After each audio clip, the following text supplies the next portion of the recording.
श्री गुरुदेव दत्त, श्री गुरुदेव दत्त, श्री गुरुदेव दत्त. गुरुचरित्र संक्षिप्त अध्याय 46.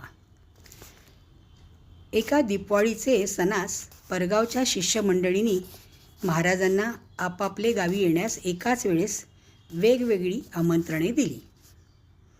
एकूण 7 गावची भक्तमंडळी होती. तसेच गाणगापूर गावातील लोकांनी देखील महाराजांना दीपवाळीस गाणगापुरात राहण्याविषयीचा आग्रह केला. सर्वांना संतुष्टित करण्यासाठी श्री गुरूंना सर्व ठिकाणी जाणे भाग होते. एकाच वेळेस 8 रूपे धारण करून श्री गुरु 7 जणांच्या गावी गेले.